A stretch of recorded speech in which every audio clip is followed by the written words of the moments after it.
Rick is also from Detroit, and I was moved to write a poem called Hispanic in Detroit,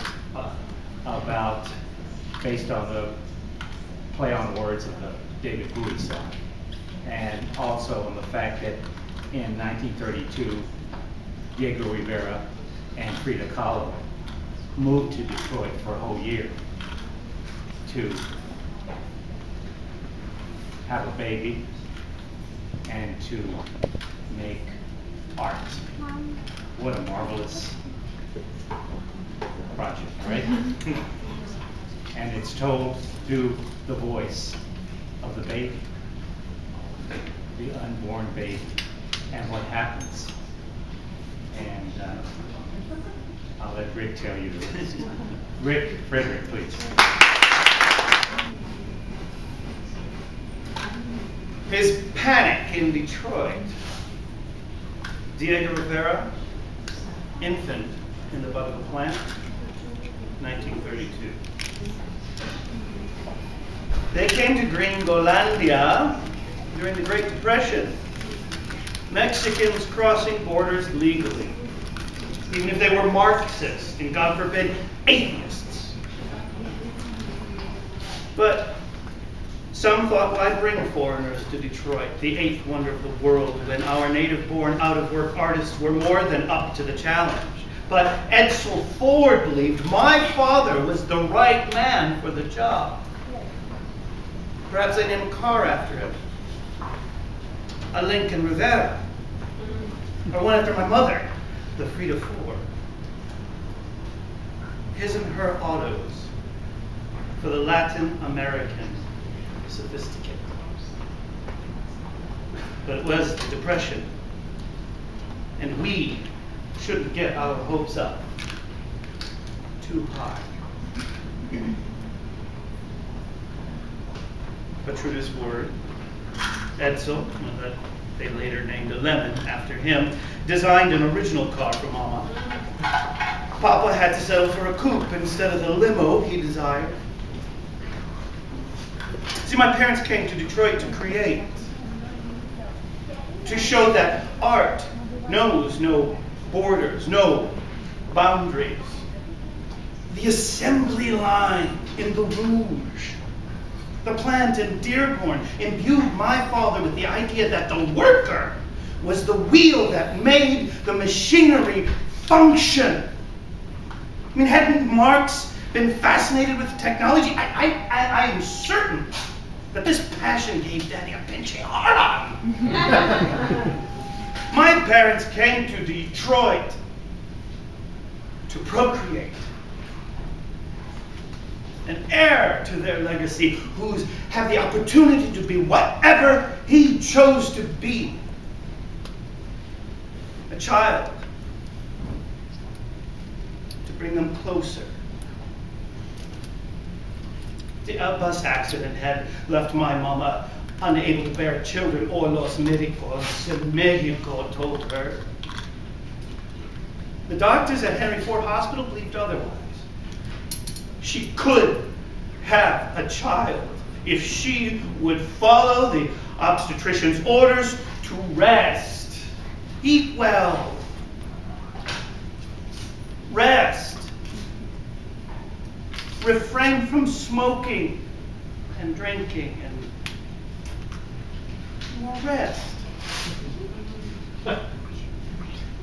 They were hopeful, watchful, certain that they would have a healthy baby. An American born to Mexicans, a Mexican-American, as they say in Mexico.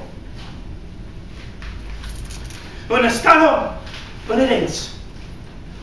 But no more often than not in Pop. I've seen my father's painting, Infant in the Butt of a Plant. The spermatozoa has taken root in my mother's womb. Yeah. I'm the brown embryo, perfectly formed in a restful fetal position. The panel is a part of a greater work, Detroit industry, See, that fecund period produced my father's, and especially my mother's, best work. Viejito.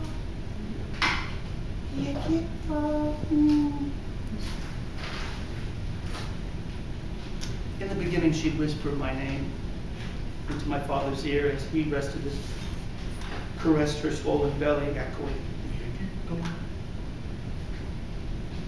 Viejito. Both imagined, as only artists can, their greatest collaborative work of art. A son.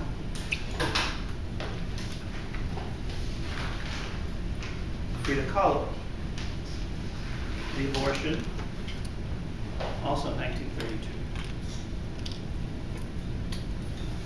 The bleeding started. Oh, she consulted her dear, glorious physician in La Capitale. Should I abort? I'm too young to die. Ditto! My sentiments, exactly! I mean, weren't abortions illegal in the United States? The doctors in Detroit said bleeding is normal. She could carry me until delivery and then have a cesarean section. My mother's womb, untimely whipped from my mother's womb, untimely whipped, and not of woman born. See, Shakespeare! It frightened me, frightened the daylights out of me. You see, but the bleeding stops. Mama returns to party, feeling her oats. She calls old man Ford an anti-Semite. Papa was furious. Mom gets upset, and they argue loudly into the night. I begin to kick and scream to stop them, gasping for air. On the 4th of July, the bleeding started anew. I lose consciousness. My father rushes Mom to the hospital. Vine vedi vientro, I emerge from the birth canal, stillborn.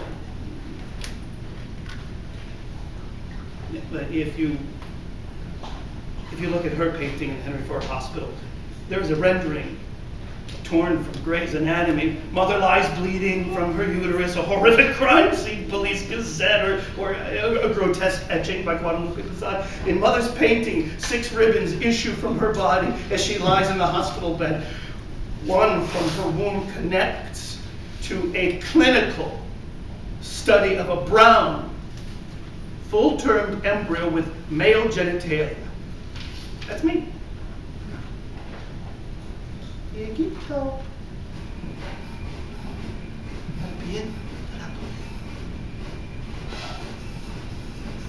Later, the doctors diagnosed that I disintegrated into a bloody mess. And for days, Mother cried, and for weeks, my father tried to console her. Only after she was allowed access to paints and tin canvas does she begin to recuperate, and yet I still feel pieces of myself inside of her body. But your first postpartum painting is of a toddler. See, that usually commemorates a death or a near-death experience, a Dio gratias for divine intervention, but I never could figure out whether she was lamenting my demise or the fact that she would never have children. And yet, if she only rested, watched her diet, stopped with the candy, especially the caramellos, the drinks and the cigarettes, and perhaps I would still be alive. As far as the driving lessons, don't even go there.